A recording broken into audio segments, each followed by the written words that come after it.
India's champion badminton player has done it again. Pusarla Venkata Sindhu will go down in history books as one of the greatest Indian athletes. She's bagged her second Olympic medal, having won bronze now in the Tokyo Olympics. Remember, in Rio in 2016, she'd won the silver medal. Here's a report on exactly how Sindhu won the bronze and why she's an athlete we'll never forget.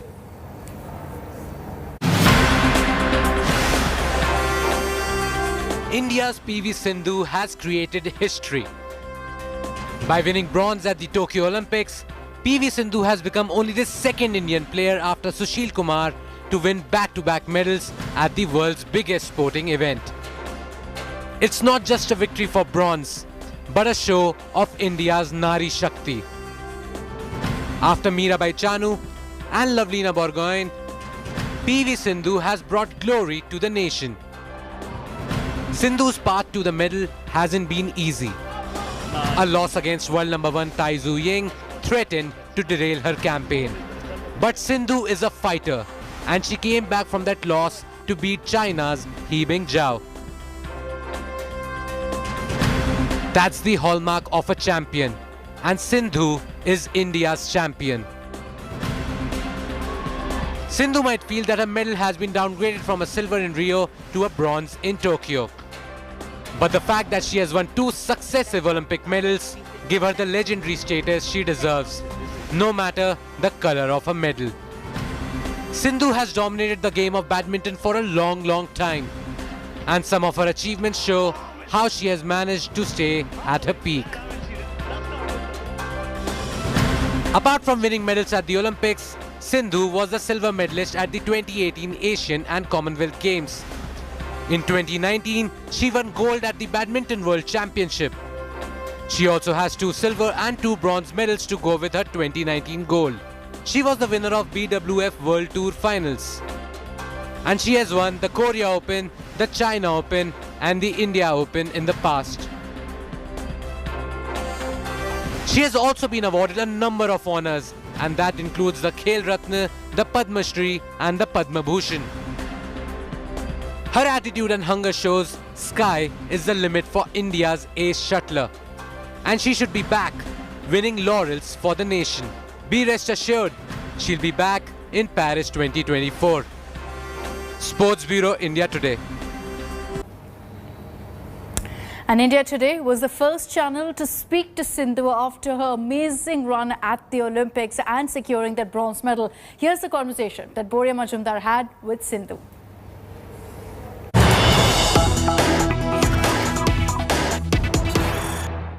Has it dawned? You are the greatest ever female Olympian. Has it dawned?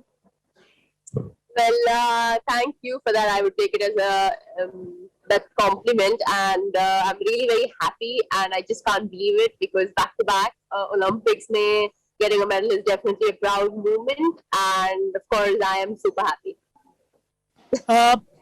When that final shot happened and the point was taken, and you bent down, what was the reaction like? What was it like? Well, I was blank at the moment, so I didn't know what I was doing. But then after a couple of seconds, I'm like, okay, I've got it. Like, I got this. And I just went to my coach and hugged him because I'm sure his efforts are a lot. And I'm very thankful to him, Mr. Park. So, yeah, I mean, I just don't have words. I'm on cloud 9. But Sindhu, Rio was difficult. Having said that, there was no pressure. This one was so much tougher because 1.3 billion were expecting the world from you. Talk to me about that. Yeah, I mean, Rio was competitively very different because there was no pressure. I mean, I was like a newcomer and like no expectations. But I think 2021 is completely different because pressure, responsibilities, expectations are a lot more. So, yeah, it is very different. I just can't compare both of them because Tokyo is something different where people start expecting and people were like, yes, we want this, but I'm sure a lot, is a lot of emotions, a lot of pressure, a lot of responsibilities, want to play for your country, want to play for yourself. So it's a lot, but I think apart from all that, I just kept calm and just being composed and just got that medal back. It's 2:30, 2:45 kind of thing in the morning. By the time you reach around 4 o'clock, so I'll ask 2 more questions and let you go. So one is after yesterday, I mean, when you lost that semi-final, to be able to come back, Sindhu, and get it again, recover and say, oh, I will push one more time. How tough is it? How did you motivate yourself for that? Definitely, there were a lot of emotions, mixed emotions, because, whether I had to be happy because I got another chance, or I had to be sad because I lost the opportunity. I mean, there were a lot of mixed emotions, but I think I just, kept telling to myself, and my coach and my physio always motivated me, saying that it's okay. I mean, you still can get that, that medal, and getting a medal for the country is different. I mean, it's definitely a proud moment. So I just kept myself, I kept motivating myself. Obviously, it is sad, but today, I mean, yesterday was in the morning, I was come on, I need to do this. And obviously, it was sad to actually take it, but yeah, I've just had that emotion back of my mind, and just went into the match and then just gave my best. Okay, the last one from me. I mean, this time the Olympic circle is 3 years, not 4. So PV Sindhu will still be 28, a very young kid, according to me. So you've now got the bronze, you've got the silver. So the only thing remaining, are you giving that to us or giving it a shot in Paris? Definitely, yes, I will be there at Paris. So you will be looking at. So definitely, yes, I will give my best and play my best. And so no COVID, so we will have crepe together, chocolate crepe together in Paris. All right, joining us now on this broadcast, we've got Boria Majumdar reporting live from Tokyo and getting us all the action from the Olympics. Boria, good afternoon. We're all still reeling from the great news that Sindhu brought us yesterday. We're all still celebrating her bronze medal win. And your conversation with her, Boria, essentially shows us why she's such a great athlete. The kind of, attitude that she has, the emotions, she's pumped up. And she's very clear that, Paris is her next target. She's a rock star. We reached the hotel at about 5 a.m. in the morning, and she actually checked on me saying, have you finally been able to go back to your hotel at 4:30 after we finished the interview at 3 a.m. or so? I mean, she's an absolute rock star. In the dope, before she went for dope, she and I were sitting and chatting, and I said, has it dawned on you about you are the greatest Olympian? And she said, yeah, but you know what? I would have wanted that gold so badly, because I still am saying, I mean, yes, I'm on cloud 9. I've got the medal, but that's the one I want. I mean, she's an incredible athlete. Did you see the performance yesterday? To motivate yourself like that, do it again for your country. The emotion, the pump. She's stellar. Giving that message for COVID, following every possible protocol. I mean, always the Westerners would throw names at us. The Chinese would throw names at us. Now we have a name to throw back. Susi Susanti and then PV Sindhu. 3 people, Akshita, have won back-to-back medals in badminton in Olympic history. That is the reality. Only 3 people. PV Sindhu is part of that elite list now. So that's how good she is. And if she goes and does it in Paris again, I think she will become the greatest ever Olympian ever born in India. So she's already up there, right up there, but she's just phenomenal. And imagine how the campaign turned around. Sindhu turned it around, then we got the hockey result, and as you and I speak, I've got my phone with me. Why? Because Aishwarya Tomar has just shot 397. So as you can see, I'm waiting for a taxi. Shiva's here after your broadcast, and you've got to take these calls. If he shoots another fantastic set, I am off from here like a rocket to go to the Osaka shooting range. Has the campaign actually completely changed? That's what Sindhu has done yesterday night, and fingers crossed, that's what the momentum, we've got now, and that'll continue. Boria, just stay on with me, because I also want to talk about what you mentioned about our men's hockey team. It was icing on the cake, because soon after the news came in of Sindhu winning the bronze medal, the men's hockey team managed to enter the semi-finals. And this is history in the making. Since the 1970s, it's the first time that they made it through the semi-finals. And what a performance by the team in all to defeat Great Britain. Let's get you a report on that. I'll take this back across to Boria soon after. The Indian men's hockey team are through to the semi-finals at Tokyo 2020. Manpreet Singh's men scripted history after they defeated Great Britain 3-1 in the quarter-finals. Dilpreet Singh, Gurjant Singh and Hardik Singh were all on target as the Indian men's team overcame a spirited Britain in the last 8. India had taken a 2-0 lead before half-time, but Britain pulled one back through a penalty corner. However, Hardik Singh scored in the final quarter to ensure an Indian victory. Considering India hadn't reached the Olympic semi-finals for 49 years, it is an extraordinary feat for this Indian hockey side. India, however, had won a gold at the 1980 Moscow Olympics, but then the format was different, with two sides who were top after the round-robin stage meeting directly in the finals. India will now face Belgium in the semi-finals, and the entire nation will be hoping for a performance that reminds the world of India's dominance in the sport in Olympic history. A team that has won 8 gold medals in hockey.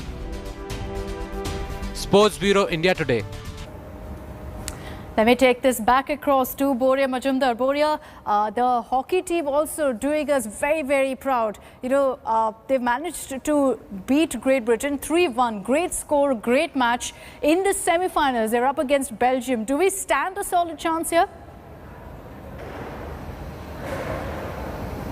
Yeah, we do. We've played Belgium multiple times, Akshita, in the last 3 years, and we've toured Belgium multiple times. There are 3 things going for this team. So far, you and I have got it pretty much right, huh? In all our predictions with Sindhu, with Lovelina, all so far. So let's be very pragmatic. Pragmatically speaking, we have a chance against Belgium because Belgium has not been great. Yesterday, I was watching the Belgium-Spain game while sitting for the Sindhu match, and Belgium was down till the second quarter. They came back and won it 3-1, similar score to India, but they weren't great.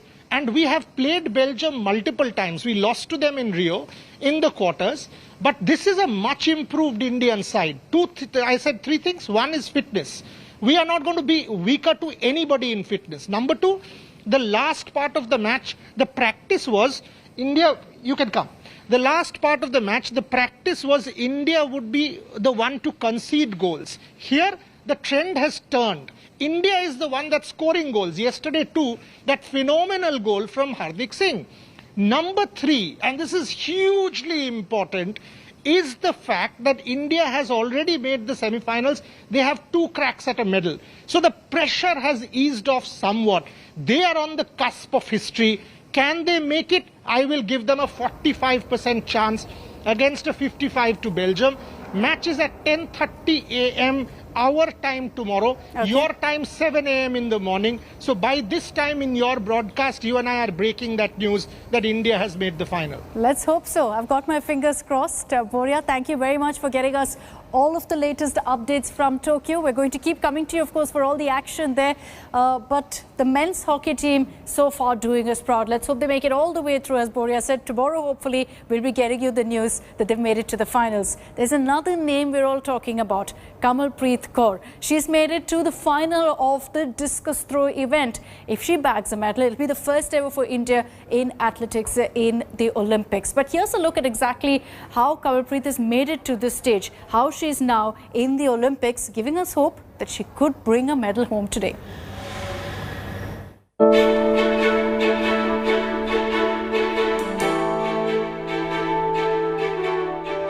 These medals, these trophies, belong to India's Kamalpreet Kaur. They tell you the story of Kamalpreet's passion and dedication. Discus thrower Kamalpreet Kaur has shown her mettle by qualifying for the finals at the Tokyo Olympics. The woman from Kabarwala village of Muktasar district in Punjab is making a name for herself at the world's biggest stage.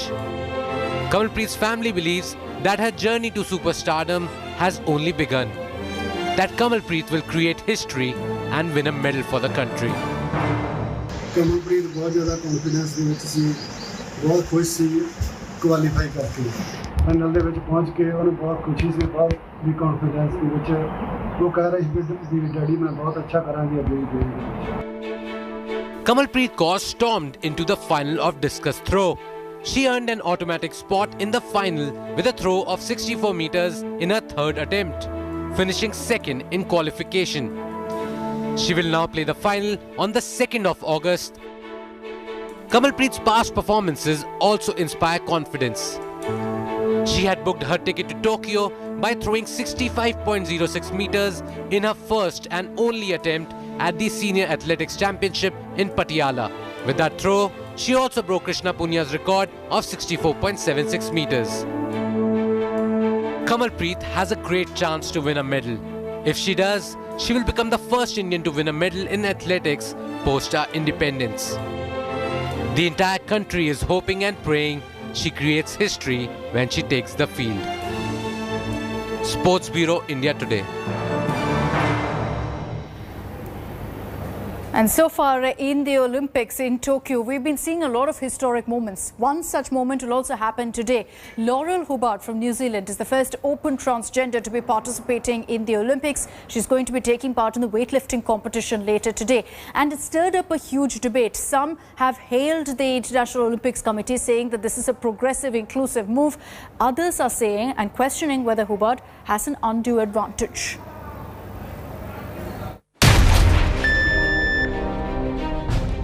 Weightlifter Laurel Hubbard will become the first openly transgender athlete to compete at the Olympic Games when she participates in the 87+ kg category.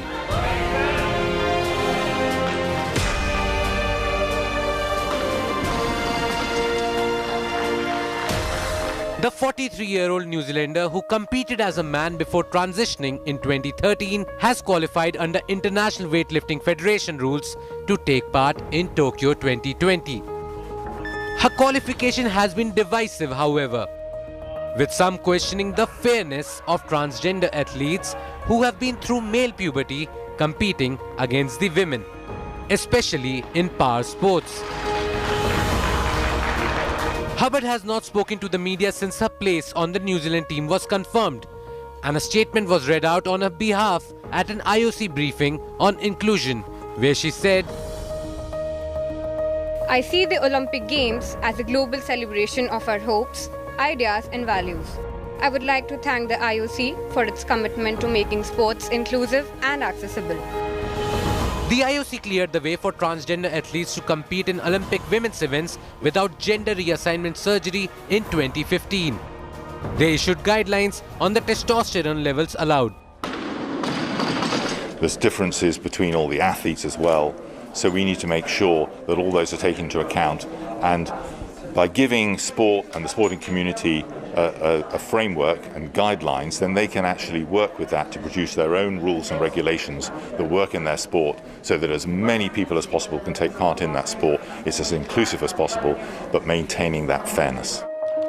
Many scientists have said the IOC guidelines do very little to mitigate the biological advantages of those who have gone through puberty as males, such as bone and muscle density. It's that Laurel Hubbard has earned the right to be here at the Olympic Games after having satisfied the IWF's eligibility criteria and after having met the necessary performance standards. The athletes that we're speaking to are wishing her the best for the competitions, and so is the IWF, who supports Laurel as we support every other weightlifter. It is true that Hubbard's inclusion could pave the way for more transgender athletes at the Olympics. While it is about inclusion, there'll be many who will say that athletes like Hubbard have an unfair advantage. The debate has only begun. Sports Bureau, India Today.